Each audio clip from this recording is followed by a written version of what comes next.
ये जो हम लोगों ने लास्ट क्वेश्चन किया था इसी का सेकंड मेथड हो जाएगा ये। अच्छा, ये मेथड ऐसा नहीं कि केवल यहीं लगता है, तुम कहीं भी लगा सकते हो।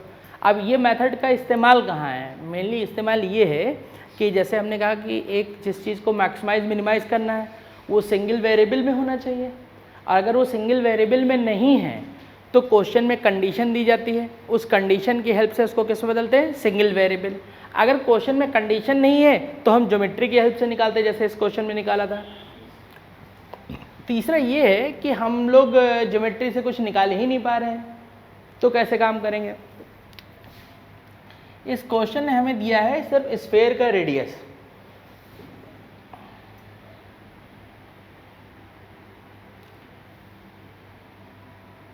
और हम लोग को ये प्रूव करना है कि अगर सिलेंडर का वॉल्यूम मैक्सिमम होगा तो उस सिलेंडर की हाइट 2a/√3 होगी। तो हमने क्या किया था, इस सिलेंडर की हाइट को h ले लिया था और सिलेंडर की रेडियस को क्या ले लिया था? r। सिलेंडर का वॉल्यूम v = 1/3 πr²h। अब हम लोग जानते हैं मेथड क्या होता है। चूंकि मैं ये जान ही नहीं पा रहा हूँ कि इसको सिंगल वेरिएबल में कैसे चेंज करें, तो मैं पूरी ज्योमेट्री के अंदर से एक ऐसे एंगल को थीटा ले लूँगा जहाँ पे राइट एंगल दिख रहा हो। ठीक, तो मुझे ये चूंकि ये एक राइट एंगल ट्रायंगल दिख रहा था तो मैंने यहाँ पे ये एंगल थीटा ले लिया। अब एक बात जरा सोचे सब लोग, अगर ये थीटा बढ़ेगा तो भी वॉल्यूम बढ़ेगा, थीटा के बढ़ने और घटने के हिसाब से वॉल्यूम बढ़ेगा घटेगा कि नहीं? तो इसका मतलब थीटा जो होगा एज ए वेरिएबल काम करने लगा। तो करना ये होता है आर की वैल्यू को भी थीटा के टर्म में निकालो और एच की वैल्यू को भी किसके टर्म में निकालो? थीटा। और ऐसे थीटा के टर्म में निकालो कि केवल इस पे थीटा का टर्म दिखे और बाकी सब उसके अंदर क्या दिखे? कांस्टेंट। तो इस पूरे फिगर में देखा जाए तो कांस्टेंट क्या है? इसमें कांस्टेंट सिर्फ और सिर्फ क्या है? ए है।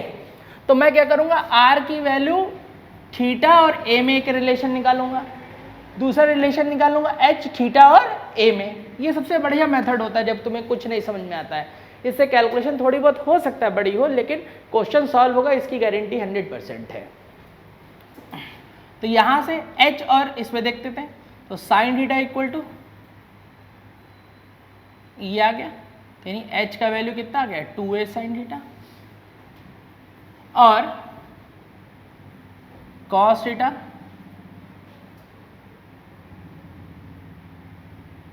तो यहां से r = a cos थीटा आ जाएगा। और ये वैल्यू अब मैं इक्वेशन में पुट कर दे रहा हूं।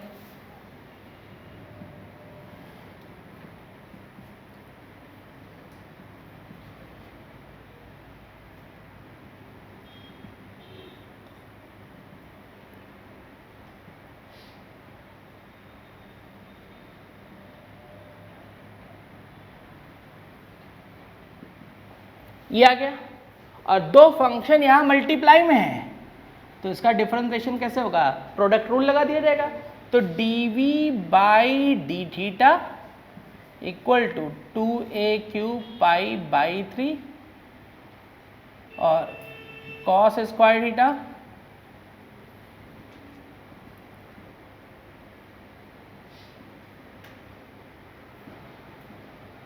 ये आ गया।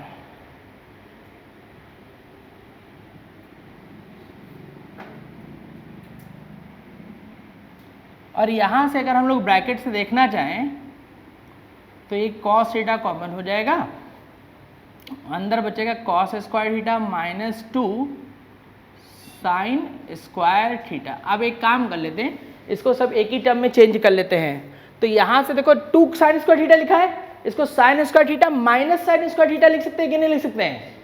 तो अब जरा ध्यान देखो, sine square theta minus sine square theta, तो cos square theta minus sine square theta क्या हो जाएगा? cos 2 theta. तो dv/d θ = 2a³ π/3 cos थीटा, और ब्रैकेट के अंदर बचेगा cos 2 theta minus sine theta हो जाएगा कि नहीं हो जाएगा? अब सॉल्व तो होगा नहीं इसके आगे, तो अब फिर वही फॉर मैक्सिमम मिनिमा dv/d θ क्या हो जाएगा? 0। तो 2a³ π/3 cos theta cos 2 theta by the sine theta equal to क्या आ गया 0। अब यहाँ से थीटा की वैल्यू निकालते हैं कि ये cos थीटा का वैल्यू 0 तो 90 डिग्री आएगा, तो ये डिफाइन ही नहीं करेगा, क्योंकि अगर ये 90 डिग्री बन जाएगा तो डायगोनल डिफाइन ही नहीं करेगा। दूसरी जो वैल्यू है इसको सॉल्व करेंगे, तो इसको कैसे सॉल्व कर सकते हैं कि cos 2 थीटा को sin थीटा में बदल देते हैं सीधे। तो यहाँ से क्या आ जाएगा,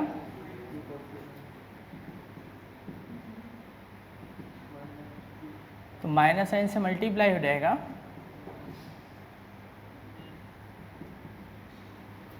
और अब देन इसका फैक्टर हो जाएगा।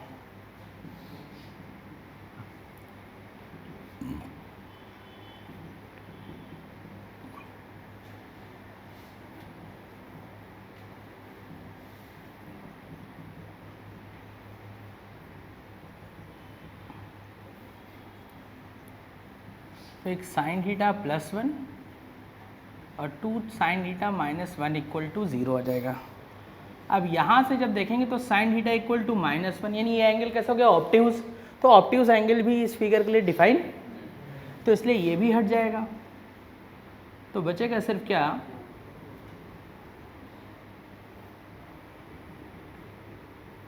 ये आ गया। तो साइन थीटा इक्वल्स टू कितना आ गया 1/2, और ये कितने डिग्री की वैल्यू होगी 30 डिग्री की, π/6।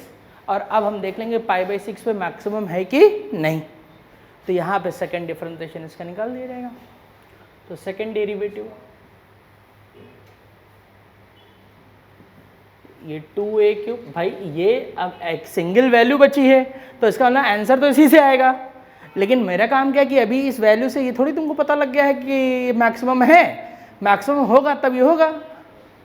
अगर मैं बोर्ड पे लिख रहा हूँ तो मुझे करना पड़ेगा, नहीं तो अंडरस्टूड अगर तुम्हारी कैलकुलेशन सही है तो इसी में मैक्सिमम आएगा, तो सेकंड डेरिवेटिव निकालने की कोई ज़रूरत ही नहीं है।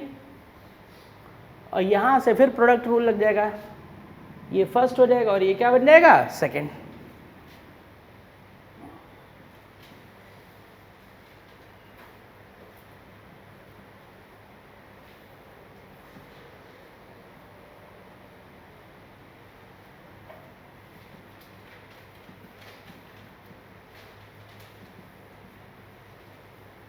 और अब ये पॉइंट पुट कर दिया जाएगा। अच्छा, अब ये जब पॉइंट पुट करेंगे तो एक बात ध्यान देना, मैं पूरा पॉइंट भी नहीं पुट करूँगा। क्यों? क्योंकि इस वैल्यू को ही 0 करके ये पॉइंट आया है ना, तो इसका मतलब कि ये पॉइंट जब मैं पुट करूँगा तो ये वाला रिजल्ट जहाँ भी होगा तो ये वैल्यू क्या कर जाएगा 0। तो इसलिए ये रिजल्ट क्या बन जाएगा, केवल यहीं पर रख के देख लो, देख लो टोटल वैल्यू कैसी आएगी माइनस। कैसे देख लो भाई, ये फर्स्ट क्वाड्रेंट की वैल्यू है तो ये तो रिजल्ट पॉजिटिव ही आएगा, और ये इसकी वैल्यू 2π/3, तो यहाँ से 2π/6 लिखोगे तो क्या बन जाएगा π/3। वैल्यू फर्स्ट क्वाड्रेंट, तो ये भी वैल्यू आगे माइनस, तो माइनस, और ये भी ऑलरेडी क्या माइनस, तो टोटल ये रिजल्ट कैसा है माइनस। तो और सेकंड डिफरेंशिएशन में वैल्यू से हमें कोई मतलब नहीं होता है, मतलब सिर्फ इस बात से होता है कि वो पॉजिटिव है कि निगेटिव। तो इसका मतलब सेकंड डिफरेंशिएशन, सेकंड डेरिवेटिव जो अगर लेस देन 0 हो गए तो इसलिए मैक्सिमम होगा। और अब मुझे कंडीशन निकालनी थी, तो जो मुझे रिलेशन निकालना था वो किसके बीच में निकालना था, h और 2a। तो h और 2a के साथ ही तो प्रूफ करना था कि हाइट कितनी होगी, a के साथ रिलेशन निकालना था। तो h और a का रिलेशन जो है किसके, इसके साथ है कि नहीं। तो यहाँ पे थीटा की वैल्यू रख दो, और ये कितना डिग्री हो गया साइन 60 डिग्री √3, अरे कितना हो गया कितना 1/, ये क्या गड़बड़ हो रहा है? ये नहीं आएगा,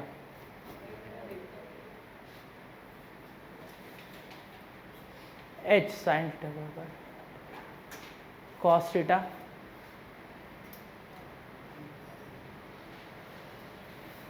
सिलेंडर का वॉल्यूम सही बताया हो, हमें तो नहीं लगता सिलेंडर। ये क्वेश्चन बस हट जाएगा, खाली बात समझ गए ना, इसको हटा देना खाली, और कुछ नहीं करना है।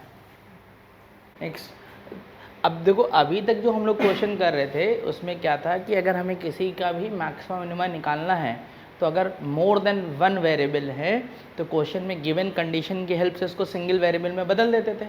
लेकिन अब यहाँ पे कुछ पॉइंट्स हम लोग को ध्यान रखने पड़ेंगे कि इस क्वेश्चन में हमसे लीस्ट वैल्यू बोली गई। अब लीस्ट वैल्यू बोलने के साथ साथ क्वेश्चन में हम लोग देख रहे हैं कि वेरिएबल जो इन्वॉल्व हो रहे हैं वो 3 हो रहे हैं, एक x है, एक y है और एक z है। तो जब कभी भी ऐसी सिचुएशन आए कि वेरिएबल ज़्यादा हो रहे हैं और क्वेश्चन में कंडीशन नहीं है, तो उन क्वेश्चनों को हम लोग परफेक्ट स्क्वायर बना के सॉल्व करते हैं।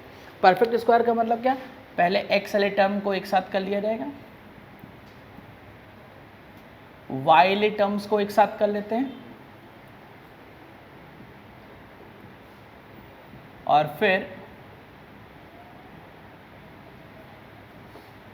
z वाले टर्म्स को हम लोग एक साथ कर लेते हैं और देन परफेक्ट स्क्वायर बनाने का जो मैकेनिज्म था वही मैकेनिज्म अप्लाई कर देंगे।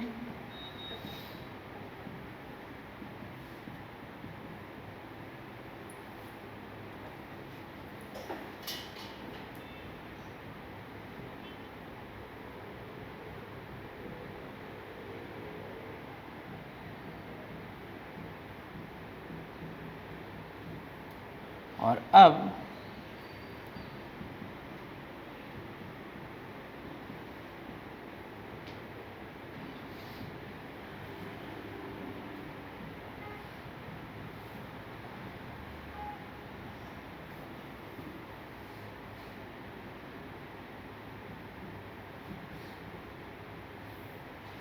यहाँ से जो वैल्यू आ जाएगी,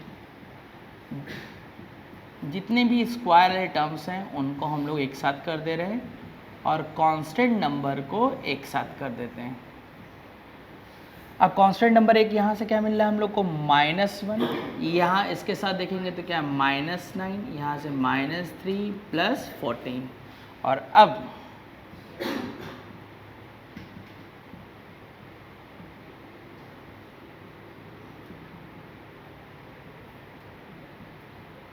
ये क्या गया, प्लस बना गया।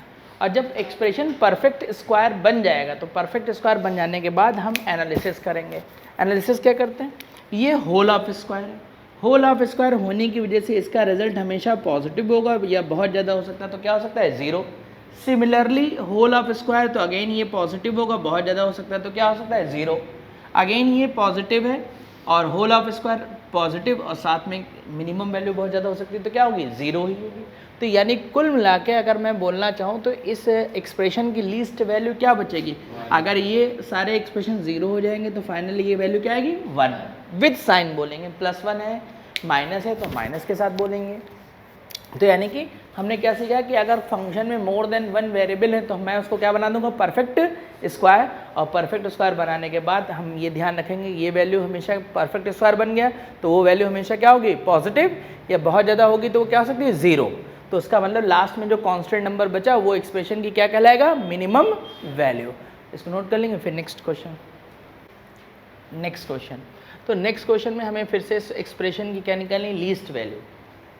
ये क्वेश्चन क्यों दिया गया है, पिछले क्वेश्चन और इस क्वेश्चन में डिफरेंस क्या है, डिफरेंस कोई नहीं। अगर मैं कुछ ना बोलूँ तो इसमें भी एक variable y, x, y, z और t इन्वॉल्व है। अब क्वेश्चन में मोर देन 1 वेरिएबल है, कंडीशन गिवन नहीं है, तो कभी हमने क्या बताया, परफेक्ट स्क्वायर बना के। लेकिन एक चीज़ और भी ध्यान रखनी पड़ती है, इससे तुम्हारी कैलकुलेशन आसान हो सकती है। क्या आसान हो सकती है, अगर सब लोग ध्यान से देखें तो ये एक्सप्रेशन जो हो रहे हैं ये सिमेट्रिकल फॉर्म के हो रहे हैं कि नहीं हो रहे हैं। x है तो y से बदल दो तो दूसरा मिल जाएगा, t से बदल दो तो थर्ड, z से बदल दो तो लास्ट वाला मिल जाएगा। तो यहाँ पे एक्सप्रेशन कैसा दिख रहा है सबको, सिमेट्रिकल फॉर्म। और जब कभी भी एक्सप्रेशन सिमेट्रिकल फॉर्म में है तो उनमें हम कैलकुलस का इस्तेमाल कर सकते हैं। अब कैसे इस्तेमाल कर सकते हैं, जैसे एक फंक्शन के लिए मैंने सॉल्व कर लिया, मान लो मैंने इसको u ले लिया, क्या ले लिया, u ले लिया, तो u = x² 1 - x whole of square. तो यानी u जब मिनिमम होगा, u की जो मिनिमम वैल्यू आएगी सेम वही वैल्यू y के लिए भी हो जाएगी, वही वैल्यू क्या आ जाएगी z के लिए भी, वही वैल्यू क्या आ जाएगी t के लिए। अगर मैक्सिमम जो होगा तो फिर मैक्सिमम भी वही हो जाएगा, सबके लिए क्या हो जाएगा, सिमेट्रिकल हो जाएगा। तो क्या सीखे हम लोग ये सीखे कि जब सिमेट्रिकल फॉर्म में एक्सप्रेशन है तो मुझे परफेक्ट स्क्वायर बनाने की ज़रूरत नहीं है, मैं एक एक्सप्रेशन का वैल्यू निकाल दूंगा और जो इस एक्सप्रेशन का वैल्यू है वही सेम वैल्यू अदर एक्सप्रेशन का भी होगा। तो यहाँ से निकाल देते हैं कैलकुलस से, d u upon d x 2x plus 2 और then d u upon d x, bracket open कर लेंगे,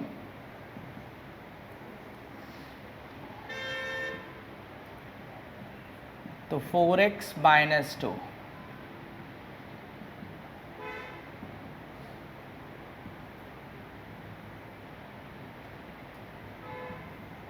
तो ये x का वैल्यू कितना आ गया 1/2।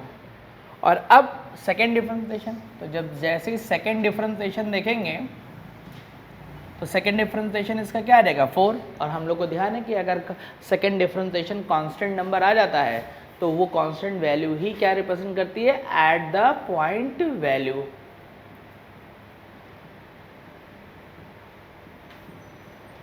ये पॉजिटिव है, इसका मतलब ये क्या हो गया, therefore minimum at x equal to 1/2। तो अब u का मिनिमम वैल्यू देख लिया जाए, तो देयरफॉर u मिनिमम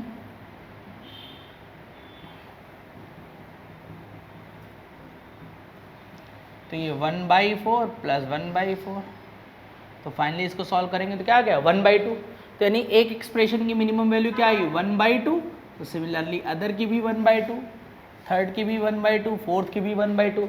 तो अल्टीमेटली इस पूरे एक्सप्रेशन का मिनिमम वैल्यू कितना हो गया 2 आ गया। 1/2 ऐड हो जाएगा ना पूरा, तो इस पूरे एक्सप्रेशन की मिनिमम वैल्यू क्या है 2 है।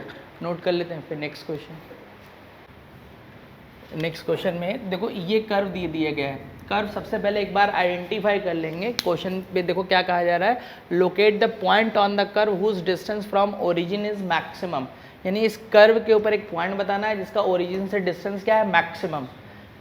आइडेंटिफाई क्या करना है, आइडेंटिफाई ये करना है कि ये कोई स्टैंडर्ड कोनिक है कि नहीं है। स्टैंडर्ड कोनिक का मतलब क्या हुआ कि ये सर्किल, पैराबोला, एलिप्स, हाइपरबोला है कि नहीं है। तो चूंकि ये स्टैंडर्ड कोनिक नहीं, क्योंकि स्टैंडर्ड अगर कोनिक होगा तो हम उसके ऊपर पैरामीट्रिक कोऑर्डिनेट लिखना जानते हैं, और चूंकि ये स्टैंडर्ड कोनिक है नहीं तो इसलिए इसके ऊपर पैरामीट्रिक कोऑर्डिनेट मैं लिख नहीं सकता। वरना क्या होता है कि मैं इसके ऊपर पैरामीट्रिक कोऑर्डिनेट लिखता और ओरिजिन और वो पैरामीट्रिक कोऑर्डिनेट 2 पॉइंट मिल गए, उनके बीच में डिस्टेंस फार्मूला लगा देता, और अब वो क्या हो जाता कि अगर पैराबोला है तो वो टी की टर्म में लिख जाता, सर्किल है तो थीटा के टर्म में लिख जाता, और फिर थीटा के रेस्पेक्ट में डिफरेंशिएशन कर देता। टी होता तो टी के रेस्पेक्ट में डिफरेंशिएशन कर देता, तो वो क्या हो जाता मैक्सिमम या मिनिमम निकल जाता। लेकिन ये चूंकि स्टैंडर्ड फॉर्म में है ही नहीं, तो जब स्टैंडर्ड फॉर्म में नहीं है और इस तरीके का मुझे कोई पॉइंट कंसीडर करना है कर्व के ऊपर, तो कैसे कंसीडर करेंगे ये जानने जा रहे हैं हम लोग। तो वहाँ पे हम लोग जो है इसको सॉल्व करने के लिए, ऐसे क्वेश्चन को सॉल्व करने के लिए हम लोग हमेशा पोलार फॉर्म का यूज़ करते हैं। अब पोलार फॉर्म कि ये कोई कर्व है, इस कर्व के ऊपर एक पॉइंट है P x, y, तो ये ओरिजिन है। तो ओरिजिन से पॉइंट के बीच का जो डिस्टेंस होता है इसको हमेशा r से लिखा जाता है, ये एंगल थीटा लिखा जाता है। किसी भी कोऑर्डिनेट को r और थीटा के टर्म में रिप्रेजेंट करना ही क्या कहलाता है, पोलार कोऑर्डिनेट कहलाता है। और अब यहाँ से अगर हम लोग देखना चाहें तो मैं बोल सकता हूँ ये पूरा क्या है y है, ये पूरा क्या है x है। और अब cos थीटा का मतलब बेस अपॉन हाइपोटेन्यूज, तो यानी कि x का वैल्यू r cos थीटा हो गया और sin theta y by r, तो यानी कि y इज इक्वल्स टू क्या हो गया r sin थीटा। तो ये x की वैल्यू मिल गई, ये y की वैल्यू मिल गई। और अब जरा ध्यान से देखो, ओरिजिन से पॉइंट के बीच का जो डिस्टेंस है वही एक्चुअल में क्या है r है। अब जरा ध्यान से देखो, जैसे जैसे थीटा का वैल्यू बढ़ेगा घटेगा वैसे वैसे r भी क्या होगा, बढ़ेगा घटेगा। तो अब करना क्या होता है कि जब पोलार कोऑर्डिनेट तुमको पता लग गए, अब ये सीधे याद रखेंगे सब लोग, और जब स्टैंडर्ड कोनिक नहीं है तो यही सीधे उठा के इसमें पुट कर दिया जाता है।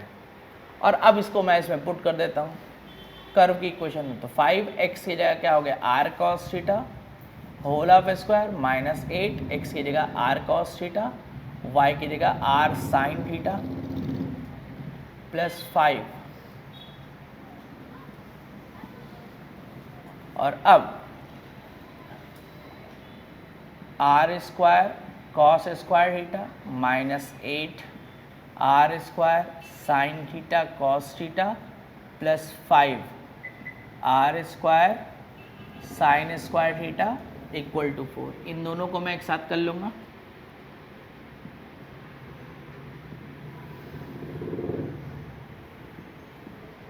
और अब यहाँ से जरा ये देखो 8 लिखा है ना, तो 4 इंटू 2 लिख सकते, इसको जो है मैं साइन 2 थीटा लिख दूंगा और equal to 4 cos square theta plus sine square theta क्या हो जाएगा 1 हो जाएगा। और यहाँ से आर स्क्वायर कॉमन कर लेंगे।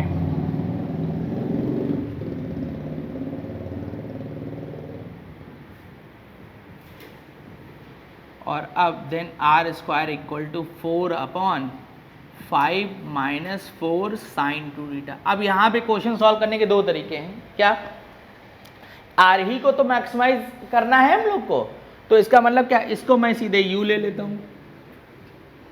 और यानी कि क्या हुआ, आर जब मैक्सिमम होगा तो यू क्या होगा मिनिमम, और यू मिनिमम तो अब इसको मैं कैलकुलस से भी सॉल्व कर सकता हूँ या डायरेक्ट भी कर सकता हूँ। क्यों? क्योंकि इसमें सिर्फ कांस्टेंट नंबर और ट्रिग्नोमेट्री है। अब जरा यहाँ पे ध्यान दो,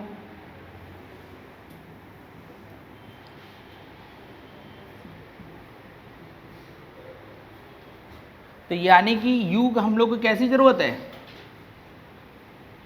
r मैक्सिमम तो u क्या मिनिमम। तो यानी ये पूरा एक्सप्रेशन क्या होना चाहिए मिनिमम। और ये पूरा एक्सप्रेशन मिनिमम कब होगा, जब साइन 2 थीटा भी क्या होगा,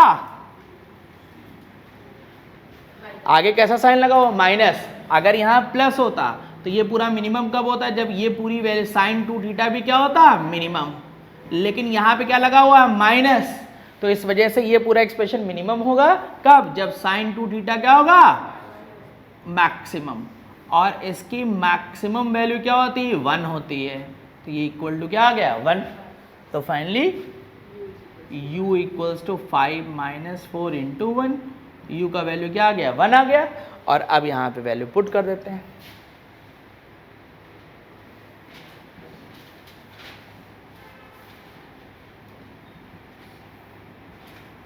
यानी कि r मैक्सिमम इक्वल टू कितना आ गया 2। यानी ओरिजिन से इस कर्व पे जो पॉइंट होगा उसका मैक्सिमम डिस्टेंस कितना होगा 2 होगा। और कोई चाहे तो इस पॉइंट को भी कैलकुलेट कर सकता है। कैसे भाई, r का वैल्यू तुम्हें पता ही है, और यहाँ पे इसको साइन 2 थीटा को इक्वल टू क्या किया है 1, तो ये 1 कब होगा बोलो, जब 2 थीटा इक्वल टू कितना होगा π/2, तो थीटा का वैल्यू कितना हो गया π/4। तो किसी ने अगर हमसे कह दिया कि पॉइंट को कैलकुलेट करो, तो पॉइंट मैं बता सकता हूँ x equal to r cos theta, यानी x इक्वल और r का वैल्यू 2, ये कितना हो गया π/4। तो यानी कि फाइनली तो ये x इक्वल टू कितना आ गया √2।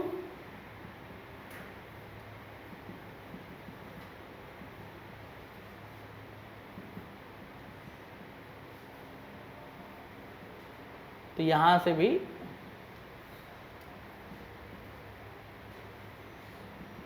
तो यानी कर्व के ऊपर जो पॉइंट हो गया √2 हो गया।